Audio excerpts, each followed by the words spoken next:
عبدالحق کا اپنے گھر آنا تو ڈاکٹر واسطی جیسے معزز آدمی کو بھی اپنے لیے ایک اعزاز ہی لگا۔ وہ کب کسی کے گھر جاتا تھا، اتنا وقت ہی نہیں ہوتا تھا اس کے پاس۔ وہ تو اس کے سامنے عملاً بچھ گئے۔ آئیے عبدالحق صاحب، آپ نے بڑی عزت بخشی ہمیں، غریب خانہ تو جگمگا گیا ہے۔ آپ مجھے شرمندہ کر رہے ہیں ڈاکٹر صاحب، عبدالحق نے بیٹھتے ہوئے کہا۔ یہ بتائیں کیا خاطر کروں آپ کی، کیا لیں گے آپ؟ کچھ بھی نہیں، جو لینے آیا ہوں وہ مل جائے تو عمر بھر آپ کا شکر گزار رہوں گا۔ آپ کے پاس اللہ کا دیا سبھی کچھ تو ہے، مجھے کیوں شرمندہ کر رہے ہیں؟ سب کچھ تو کسی کے پاس بھی نہیں ہوتا، عبدالحق نے عجیب سے لہجے میں کہا۔ تو کچھ فرمائیے تو۔ میں یہ بات چچی صاحبہ کی موجودگی میں کرنا چاہتا ہوں، اگر وہ میرے سامنے آنے میں حرج نہ سمجھیں تو۔ کیسی باتیں کرتے ہیں آپ؟ ڈاکٹر صاحب نے اس کی بات کاٹ دی۔ آپ تو ہمارے لیے بیٹے جیسے ہیں۔ وہ اٹھے اور اندر چلے گئے۔ ذرا دیر بعد وہ آئے تو انہوں نے کہا، وہ آ رہی ہیں، چند منٹ لگیں گے۔ وہ چند منٹ عبدالحق کے لیے بہت بھاری تھے، بار بار اس کی ہمت جواب دے جاتی، جی چاہتا کہ وہ اٹھ کر بھاگ جائے۔ پھر تشتری پر لسی کا گلاس لے وہ ادھیڑ عمر خاتون کمرے میں آئیں۔ عبدالحق جلدی سے اٹھ کر کھڑا ہوا، انہیں سلام کیا۔ انہوں نے جواب دے کر تشتری کو تپائی پر رکھ دیا۔ یہ ہیں ہماری بیگم صفیہ اور تمہاری چچی، ڈاکٹر صاحب نے تعارف کرایا۔ صفیہ سامنے ہی بیٹھ گئیں۔ ارے تم تو ہمارے اصغر سے بھی چھوٹے ہو، میں تو تمہیں بہت بڑا سمجھتی تھی۔ لوگ تمہارے بارے میں باتیں ہی ایسی کرتے ہیں، آدمی عمر سے بڑا تھوڑا ہی ہوتا ہے بیگم، بڑائی تو اللہ کی دین ہے، ڈاکٹر صاحب بولے۔ عبدالحق کو پہلی بار احساس ہو رہا تھا کہ بعض معاملات کے لیے وہ واقعی چھوٹا اور کم عمر ہے۔ اس کی سمجھ میں ہی نہیں آ رہا تھا کہ بات کہاں سے شروع کرے۔ پھر صفیہ بیگم نے ہی اس کی مشکل آسان کر دی۔ ہم نے تم سے کچھ مانگا تھا بیٹے، تم شاید اسی کا جواب دینے آئے ہو، اور مجھے امید ہے کہ جواب مثبت ہی ہوگا، ڈاکٹر صاحب نے جلدی سے ٹکڑا لگایا۔ عبدالحق کی گھبراہٹ اور بڑھ گئی۔ اب واپسی کا راستہ بھی نہیں تھا، اس کا گلا خشک ہو رہا تھا۔ جی یہی بات ہے، اس نے کہا، مگر اپنی آواز اسے خود بھی اجنبی لگی۔ بات یہ ہے کہ آپ لوگوں سے اچھا کوئی ہمیں مل نہیں سکتا، اس لیے انکار کا تو سوال ہی پیدا نہیں ہوتا۔ اللہ کا شکر ہے، ڈاکٹر صاحب نے جلدی سے کہا، لیکن میں چاہتا ہوں کہ مکمل حقائق آپ کے علم میں لے آؤں۔ اب عبدالحق کو بات کرنا اتنا مشکل نہیں لگ رہا تھا، اسے تجربہ ہو رہا تھا کہ سنگین سچ بولنے سے پہلے بہت مشکل ہوتا ہے، لیکن بولتے ہوئے آسان ہو جاتا ہے۔ سب کچھ جاننے کے بعد آپ چاہیں تو خاموشی سے اس رشتے سے دستبردار ہو جائیں، اور اگر اس کے باوجود آپ یہ رشتہ مانگیں گے تو ہمیں منظور ہوگا۔ یہ کہہ کر اس کے دل پر سے آدھا بوجھ ہٹ گیا، مگر وہ جانتا تھا کہ زہر جیسا کڑوا سچ ابھی باقی ہے۔ ہم تو حقائق جان کر بھی سوالی ہی رہیں گے، ڈاکٹر صاحب نے بڑے یقین سے کہا۔ پہلے جان تو لیں کہ حقائق کیا ہیں، لیکن اس سے پہلے میں آپ سے ایک التجا کروں گا۔ رشتہ ہو یا نہ ہو، جو میں آپ کو بتاؤں گا وہ ہمارے درمیان راز رہے گا، کیونکہ یہ ہماری عزت کا سوال ہے۔ تو پھر ہماری بیگم صاحبہ کو کیوں شریک کیا؟ ڈاکٹر صاحب نے مزاحیہ لہجے میں کہا۔ جانتے نہیں کہ عورتیں پیٹ کی ہلکی ہوتی ہیں؟ غلط، عورت کی گہرائی کا تو کبھی کوئی مرد اندازہ ہی نہیں لگا سکا، صفیہ بیگم نے انہیں چیلنج کیا۔ کوئی عورت کوئی راز چھپانے پر آ جائے تو کسی کو اس کی ہوا بھی نہیں لگنے دیتی، حتیٰ کہ خود کو بھی، ڈاکٹر صاحب نے شوخ لہجے میں کہا۔ اس پرمزاح گفتگو نے ماحول کو ہلکا پھلکا کر دیا تھا، لیکن عبدالحق جانتا تھا کہ وہ جو کچھ کہنے والا ہے وہ بہت بھاری اور سنگین ہے۔ خیر تم بتاؤ نا بیٹے، کیا بات ہے؟ ڈاکٹر صاحب نے کہا۔ جی وہ بات یہ ہے کہ زرینہ کو میں سگی بہن جیسا ہی سمجھتا ہوں، لیکن خون کے رشتے سے وہ میری بہن نہیں ہے۔ ڈاکٹر صاحب ہنسنے لگے، صفیہ بیگم بھی مسکرا دیں۔ یہ بات تو ہم بھی سمجھتے ہیں بیٹے، بہنیں اچانک تو نمودار نہیں ہوتی، ڈاکٹر صاحب نے کہا، اور ہم تمہیں بھی سمجھتے ہیں۔ یہ بستی تم نے آباد کی، لٹے پٹے لوگوں کو زمین دی، پیسے سے ان کی مدد کی، تمہیں اللہ نے بڑائی دی ہے، بڑا دل دیا ہے۔ ہم سمجھ سکتے ہیں کہ لاہور میں تمہیں زرینہ ملی، جو ہجرت کے دوران اپنے تمام رشتے کھو کر آئی، تم نے اسے بہن بنا لیا، اور ایک ماں اور ایک بہن بھی اسے دے دی۔ ہم بھی تمہاری اس نیکی میں شریک ہونا چاہتے ہیں، ہم اس کے لیے کھوئے ہوئے ماں باپ کا نعم البدل ثابت ہوں گے انشاءاللہ۔ اور میں یہ نہیں کہہ رہی ہوں کہ اس میں کوئی خوبی نہیں ہے، صفیہ بیگم بولی، وہ ہر لحاظ سے ہمیں پسند ہے، وہ بہت اچھی ہے، لیکن مجھے سب سے بڑی خوبی یہ لگی کہ وہ دکھی اور محروم لڑکی ہے. ہم اسے عزت اور خوشی دے کر اللہ کو خوش کریں گے. آپ کا کیا خیال ہے؟ میں اسے کہاں سے لایا ہوں؟ عبدالحق نے ڈاکٹر صاحب سے پوچھا. لاہور میں مہاجروں کے کسی کیمپ سے، انہوں نے بلا جھجک جواب دیا. جی نہیں، میں اسے بازار حسن کے ایک کوٹھے سے لایا ہوں، عبدالحق نے کہا اور نظریں جھکا لی. اب اس میں نظر اٹھانے کی ہمت نہیں تھی. کمرے میں موت کسی خاموشی چھا گئی. وہ ایسا گہرا سناٹا تھا کہ عبدالحق کا دم گھٹنے لگا. اس وقت وہ صرف آواز کو ترس رہا تھا، خواہ وہ ڈانٹ ڈپٹ ہو یا لعنت ملامت.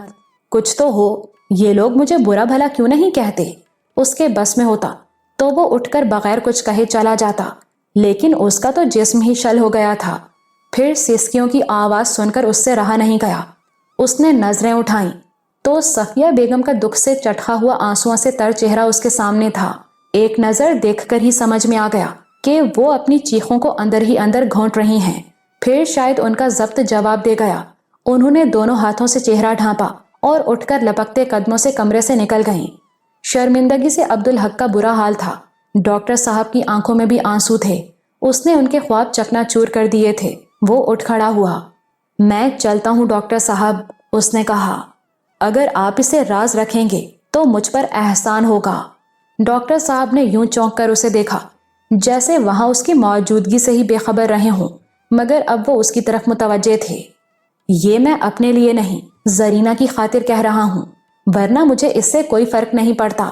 کوئی کچھ بھی کہے، زرینہ میری بہن ہے. بیٹھ جاؤ بیٹے، تم ابھی نہیں جا سکتے، ڈاکٹر صاحب نے ہاتھ سے اشارہ کرتے ہوئے کہا. اور تمہارا راز صرف اسی صورت میں راز رہ سکتا ہے کہ تم ہمارے راز کو راز رکھو. عبدالحق پھر بیٹھ گیا تھا. آپ کس راز کی بات کر رہے ہیں؟ بتاتا ہوں، آج تک کسی کو نہیں بتایا، ڈاکٹر صاحب نے آنسو پونچھتے ہوئے کہا. ہماری ایک بیٹی بھی تھی، اسٹیشن کی طرف آ رہے تھے کہ بلوائیوں نے حملہ کیا اور اسے اٹھا کر لے گئے. ہمیں یہ بھی نہیں معلوم کہ وہ زندہ ہے یا مر گئی. کل تک ہم ہر روز یہ خواہش کرتے تھے کہ کاش وہ مر گئی ہو، مگر آج سے ہم امید کریں گے کہ اسے کوئی عبدالحق مل گیا ہو. صورتحال اتنی غیر متوقع تھی کہ عبدالحق سن ہو کر رہ گیا.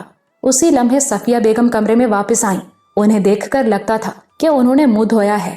آنکھیں اب بھی متورم ہو رہی تھیں، لیکن انہوں نے خود کو سنبھال لیا تھا. تو بیٹے، اب ہم تم سے کچھ نہیں مانگتے، انہوں نے اس کے سامنے بیٹھتے ہوئے کہا. اپنی بیٹی بھی کوئی کسی سے مانگتا ہے؟ وہ تو ہے ہی ہماری. عبدالحق سے کچھ بھی نہیں کہا گیا. اور وعدہ کرو بیٹے کہ ہمارا راز راز ہی رہے گا. ہماری بیٹی اور بہو کو کبھی رسوا نہ ہونے دینا، ڈاکٹر صاحب بولے. ارے یہ لسی نہیں پی تم نے؟ صفیہ بیگم کے لہجے میں خفگی تھی. جی چچی جان، اب پیوں گا سکون سے، عبدالحق نے گلاس اٹھاتے ہوئے کہا. تو ہم کب آئیں تمہارے گھر؟ اپنے گھر آنے کے لیے کسی کو پوچھنے کی ضرورت تو نہیں ہوتی، عبدالحق نے مسکراتے ہوئے کہا.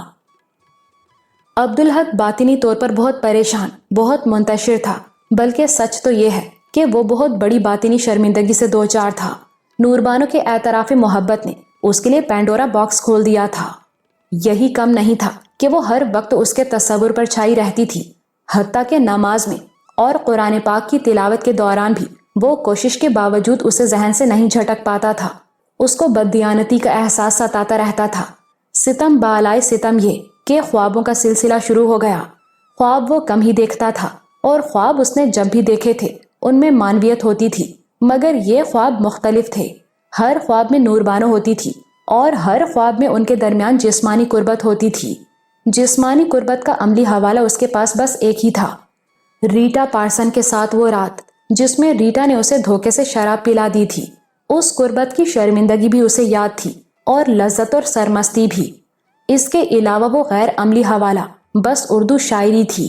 سو معمولی سے رد و بدل کے ساتھ وہ اس کو رات کو ہی دیکھتا تھا. فرق صرف اتنا تھا کہ ریٹا پارسن کی جگہ نوربانو ہوتی تھی، اور جس محبت نے اس رات اسے گرنے سے بچا لیا تھا وہی خواب میں اسے بڑھاوا دیتی تھی. اور خواب سے آنکھ کھلتی تو وہ عجیب سرشاری کی کیفیت میں ہوتا. بعض اوقات تو وہ آنکھیں بند کر کے اس امید پر دوبارہ سونے کی کوشش کرتا کہ شاید خواب کا سلسلہ وہیں سے جڑ جائے، لیکن پوری طرح سے جاگنے کے بعد اسے شرمندگی ہوتی.